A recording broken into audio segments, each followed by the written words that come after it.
Hello, everyone, and welcome to another episode of our Teachers Podcast, proudly brought to you by TalentHut TESOL Academy, where teachers learn, laugh, and level up together. I am your favorite host, and with me today is a very special one. We have with us a true powerhouse in the field of TESOL and literacy, Dr. Kate Mastrosero Reynolds. I hope I got the name correctly. You did. Okay, all right. Dr. Kate is a professor of TESOL literacy at Central Washington University. She has taught teachers and multilingual learners in different corners of the world. She has written a lot of books on English language teaching, becoming a language teaching professional, and K-12 classroom research in language teaching and learning. Yes, she's also served in TESOL International Association Board of Directors.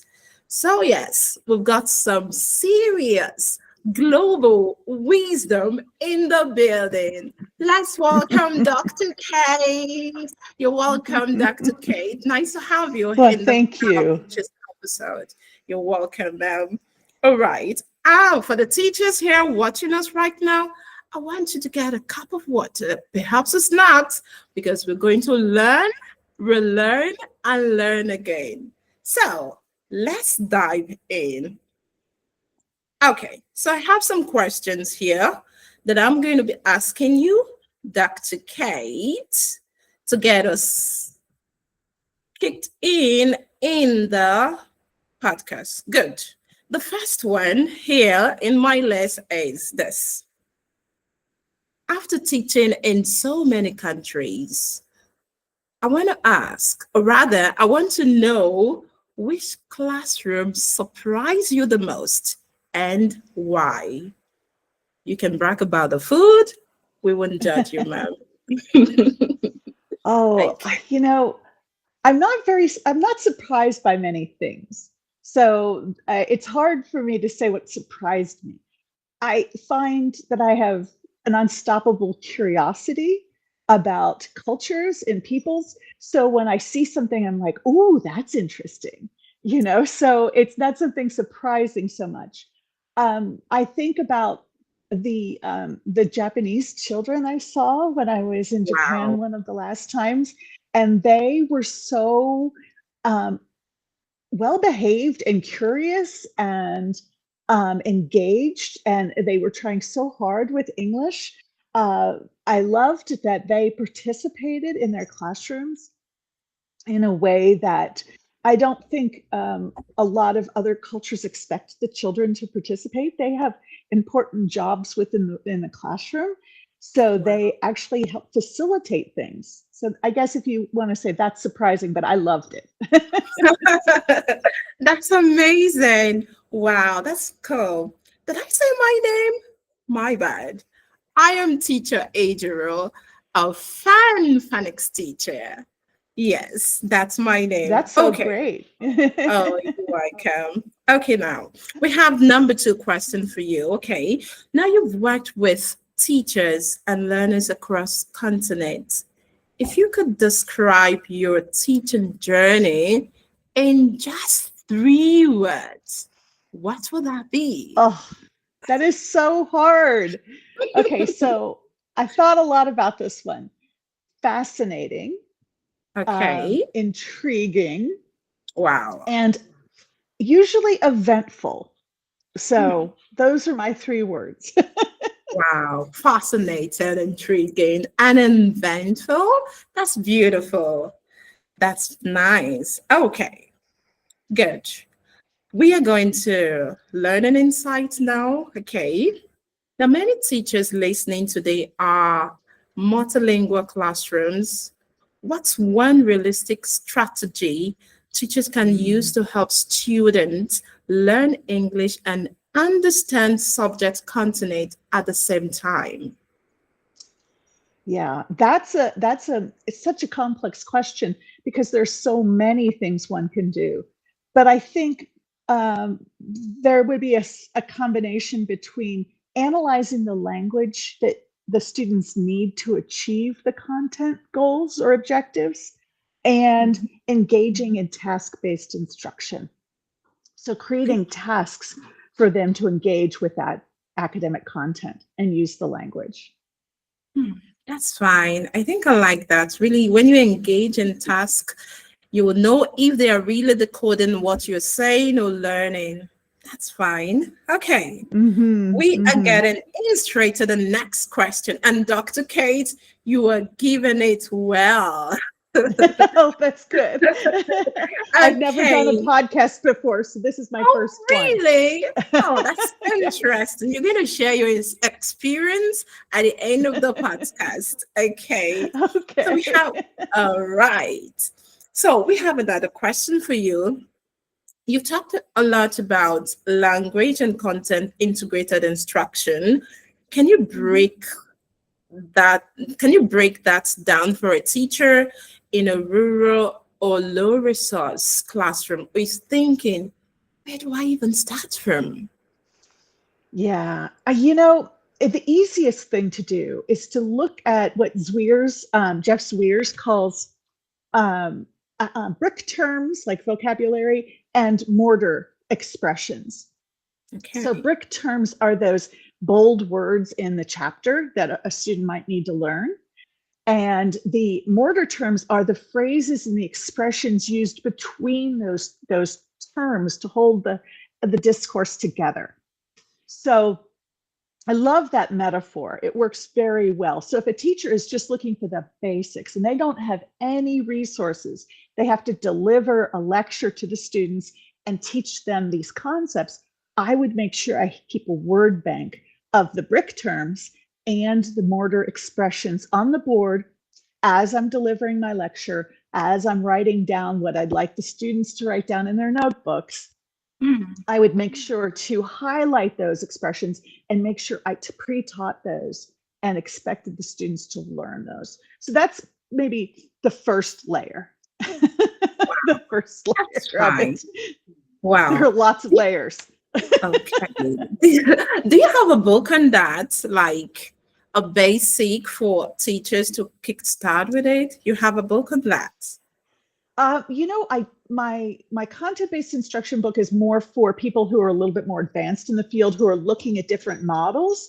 Oh, But I do have some chapters out in different places on how to go about doing this. okay. I have a Oh, vocabulary volume that's really fun. It's part of an wow. encyclopedia series. And if you want to get Wow. into vocabulary, that's the one to look at. It's so cool. Wow. So It's through teachers Wiley. watching us right now, teachers watching us right now, I told you we've got a powerhouse in the building.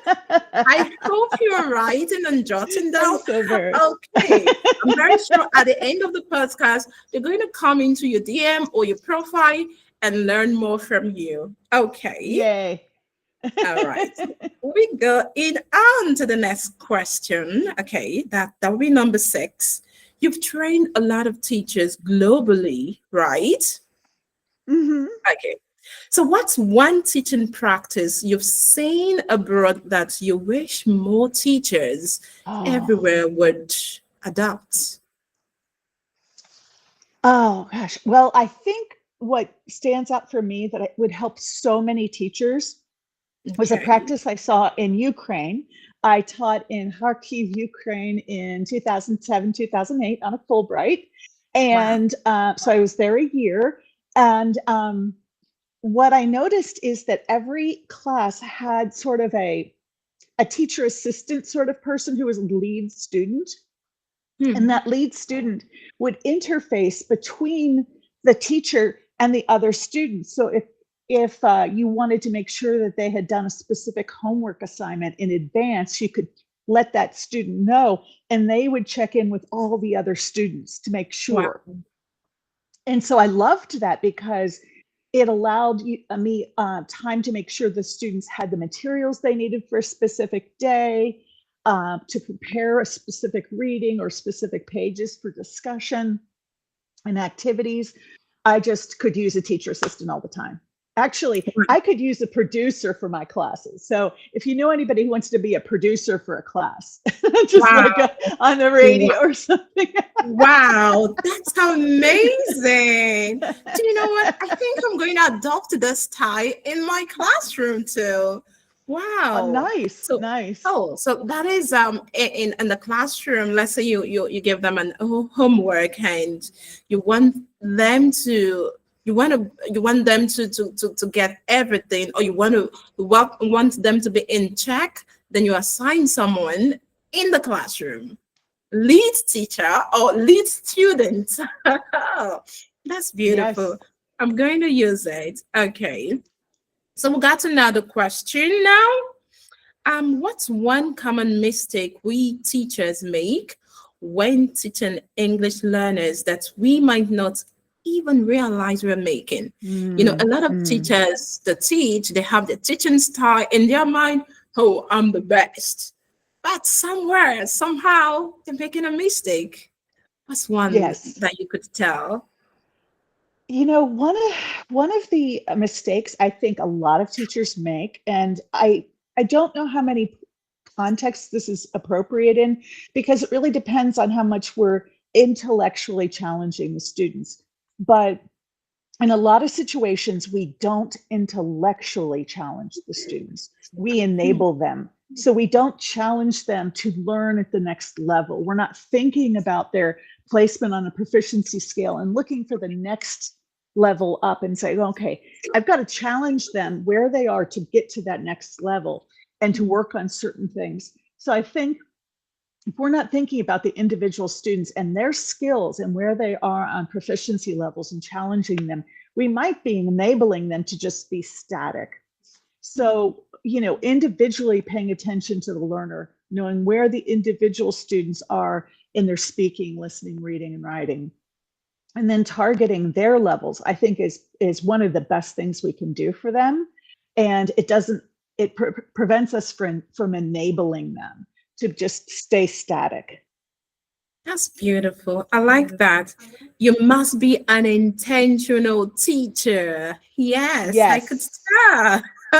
Yes. Okay. Perfect. Yeah. Wow, that's fine. I also love that individualizing each learner. That's fine to know if they're working out, if they're doing their best. That's fine, rather than just thinking about or concluding in the masses. Good. Yes. Okay. So, Dr. Kate, don't you think we should drink a cup of water? No, I'm good. No, I'm good. My All coffee's right. across the room. Okay. That's beautiful. All right. Now we want to talk about your book. I know you're a researcher, you're an author, okay, and you've written several books, right? That teachers love. I want to ask if a teacher could only start with one of your books, okay, which one would you recommend? Teachers are writing it right now. Yeah. So if a teacher's a new teacher, I would recommend the Introduction to TESOL book, because Okay. it's a bird's eye overview of the field, of what you need to know, and then it gives you opportunities to investigate from there. If a person is more of a seasoned professional, I would say look at the teacher research book. That is really very interesting.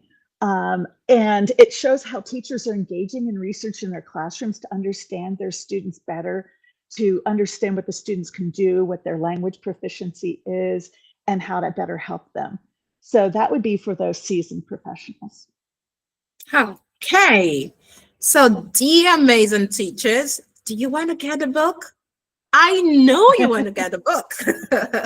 So, Well, thank you. Dr. Kate will surely let us know how to get a book, where to find the book, right? Okay, we're still talking about your books. There was this one I saw in your bio, The Century Advocacy in English Language. That writing sounds deep. Could you tell us or simplify what is it all about, that book? Okay, the decentering advocacy. The whole Yeah. idea was that there there was a lot of advocacy work going on in the United States, and a lot of it had to do with policy, changing policy, and influencing political leaders to do the right thing for English language learners, multilingual learners, and bilingual learners. But in a lot of parts of the world, people can't influence their policymakers or the people who are leading educational agencies. So we wanted to know what educators were doing in their part of the world to advocate for their learners, for their colleagues, to improve situations for educational professionals. So the narratives are stories from people all over the world who talk about what they're doing to advocate. So one of the wonderful stories that came out of the book was by Ethnelda, and she talked about her work with the Garifuna in Belize and how she established a school to help the Garifuna young teens to improve their language skills and their life skills. So she was advocating for a group of people within the community who were traditionally oppressed by giving them tools and resources. And she would go out and she obtained these resources through donations and things like that. So there are many wonderful stories by people, average teachers out there who just saw a need and wanted to change something. We're working on our second volume now, a follow-up to that one, called Recentering Advocacy, and revisiting kind of the idea of what does it mean to be an advocate. And so we're just the editors, same group of editors and myself, we are all plotting it out, and we're going to put out a call for proposals soon. So we hope to hear from educators all over the world the kinds of things they're doing and how the activities they're doing in advocacy have an impact in their communities, their classrooms. Wow, that's so beautiful, and that's a lot of work there. Wow. Okay, that's TalentHut TESOL can really be of help. You know, we have a lot of like global teachers. We have a lot of teachers in different part of the world. They are advocacy for literacy, like they love the English language. Okay, so you may have one or two that would want to help in put down one or two things in the volume 2 of it. I don't know. Are you in that group? I'm not sure. Okay, but so I want to know more about it. Oh, you've heard about it? Okay. So you are invited. I am inviting you especially to be in that community. You will love it. We'll learn a lot. The MD, Shah Kawat, has been doing an amazing job. And I believe you will get one or two things from there. And also we're going to learn from you just the way we're learning right now. Right, teachers? Can you say yeah? That's what we do. That's what we do. We learn back and forth from each other. Yeah, all the interactions. That's true. Yes. Okay, so let's dive into our question. Next questions. You've led teacher research projects in K-12 classrooms, right? Okay, what's your best advice for teachers who want to do classroom research but think, I don't have the time at all? Okay, so I got this tip or perspective really, and I knew it, but I didn't think about it, from a teacher here in Washington State who did elementary education, and now she's in Arizona doing elementary education. Her name is Amy Weisner, and she was working with us in the volume, and she said, you know, teachers already engage in research. Every single time that we walk around the classroom to see who is, oh, this student got that, they're doing well on this. This student needs a little help on it still. This one, some things are good, some things need help. When we're doing that, that is research. We're collecting data. We might not be systematically recording it, and that's the one difference.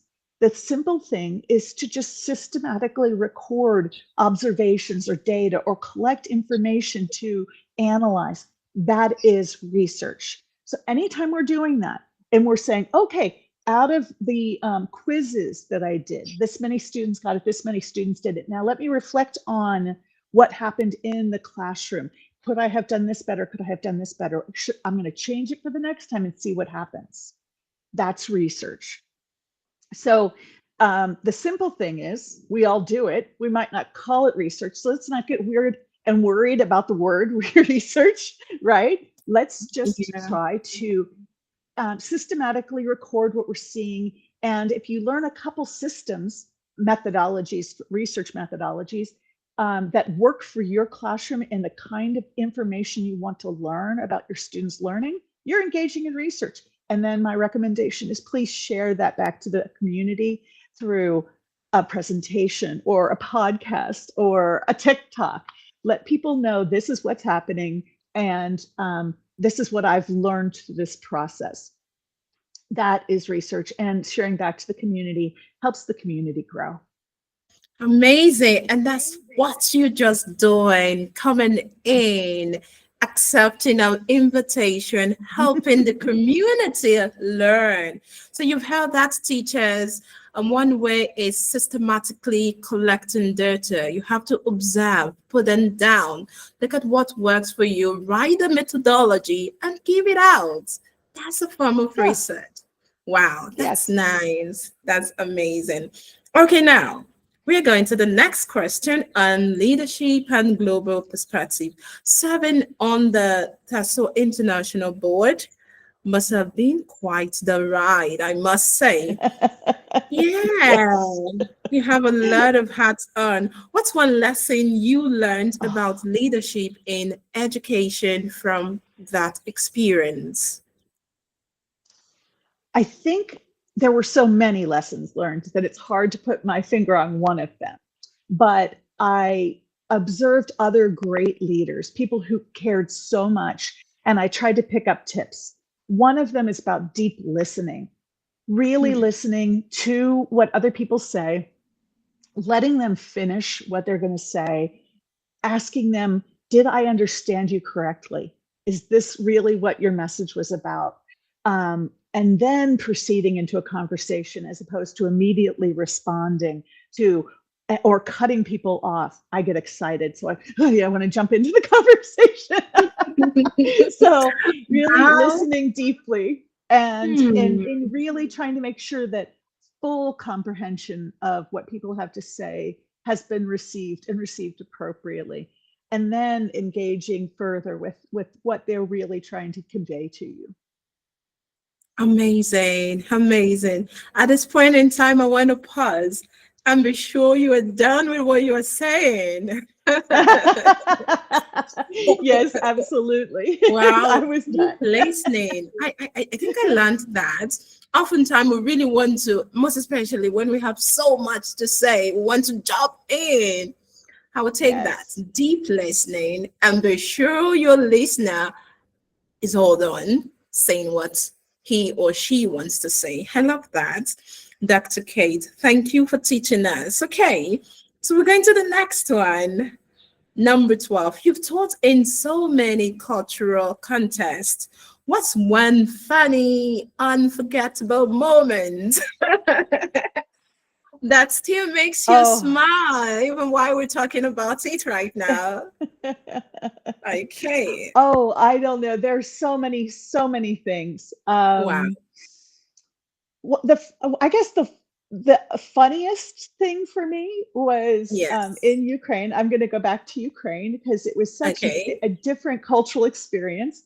And they, in the situation in Ukraine, I prepared a test on the material, test individually taken. And I got into the classroom and I handed out the papers and everybody moved together and started working on it together. Wow. Wow. And I was like, oh, wait, you're not supposed to work on that together. And they looked at me like I was just crazy because that's their cultural paradigm to work on these things collaboratively.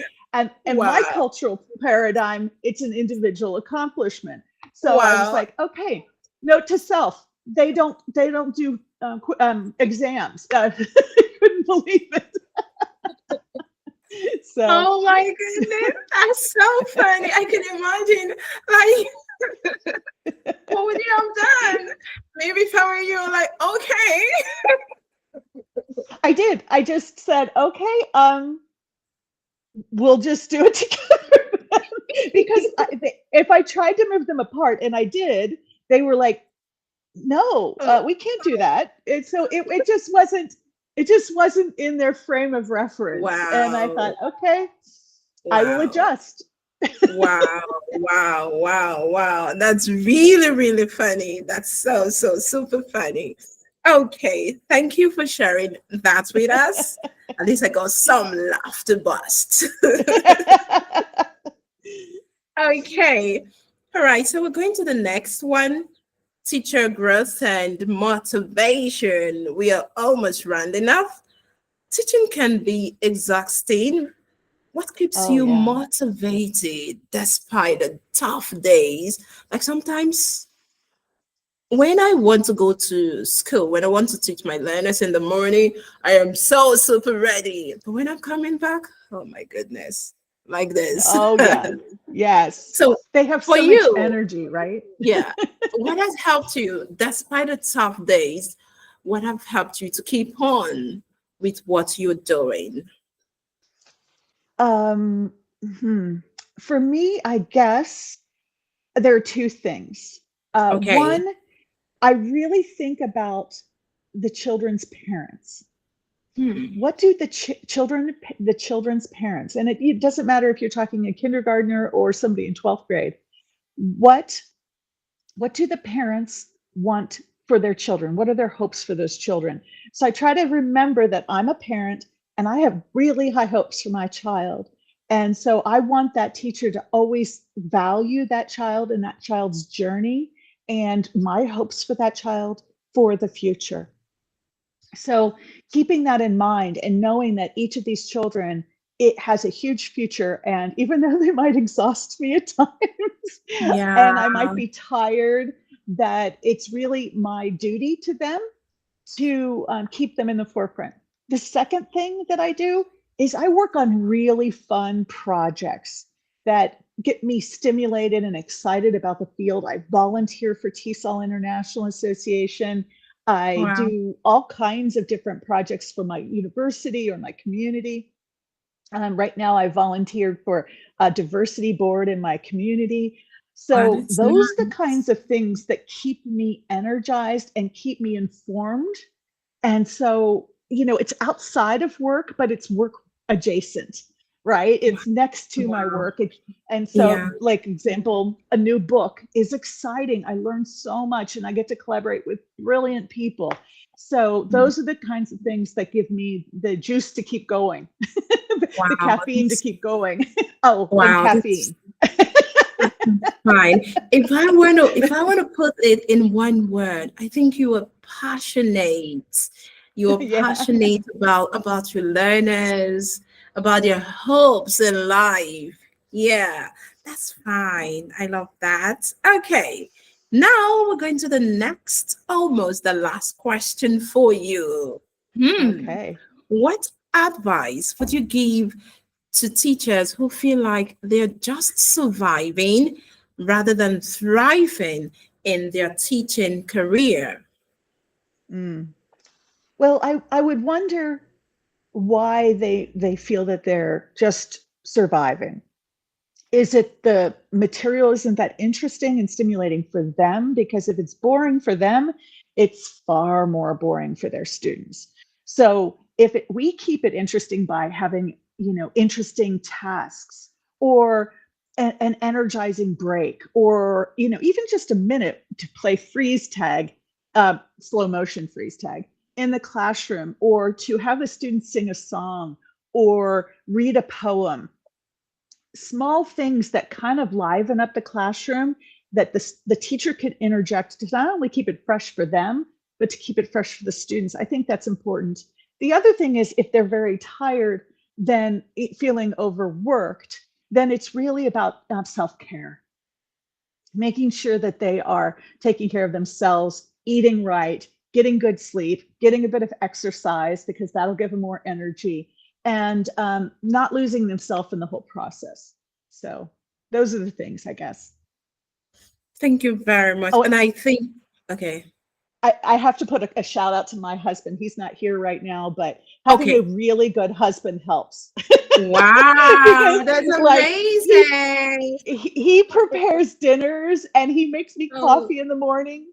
So I oh, have to say, that really helps me. So you can find a wow, really that's good husband amazing. That's or wife. amazing.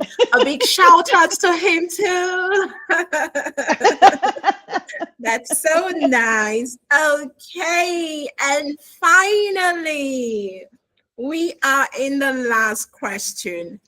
If you had to give uh, advice, or if you had to give one teacher wisdom nugget to the next generation of English teachers listening to this podcast, what would that be?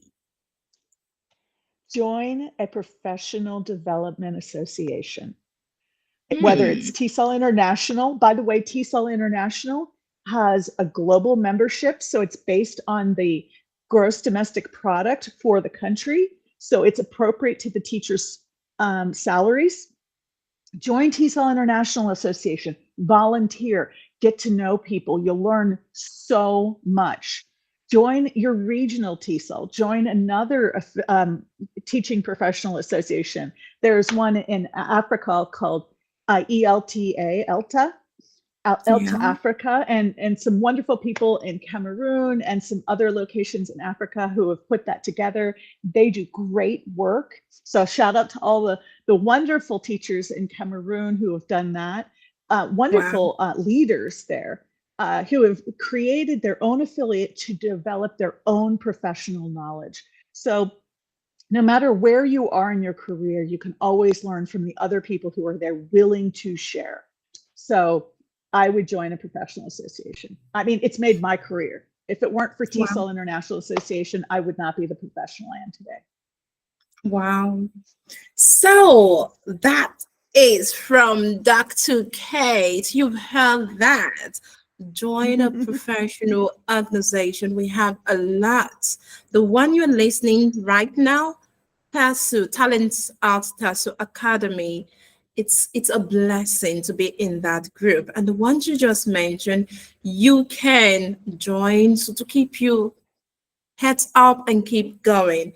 It has been an amazing, amazing, wonderful time with you, Dr. Kate. Oh my Oh, goodness, thank you what so a much. refreshing and insightful time with you.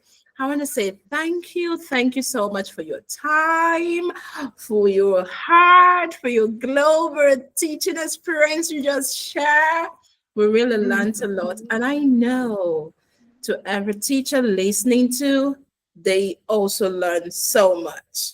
And I want to say this to all teachers. Remember, no matter where you teach, whether in the classroom, online, your voice matters. You are imparting life. So please don't feel you're surviving. You are thriving. You can do it, but let the passion be Mhm. there.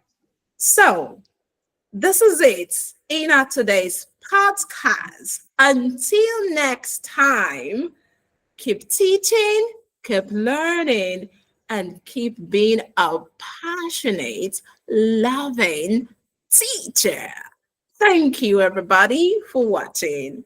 Okay, Dr. Kate, thank you too. Much love to you. Thank you. Right back Until at we you. meet again. Thank you so Absolutely. much. I Thank you. appreciate Thank your you. time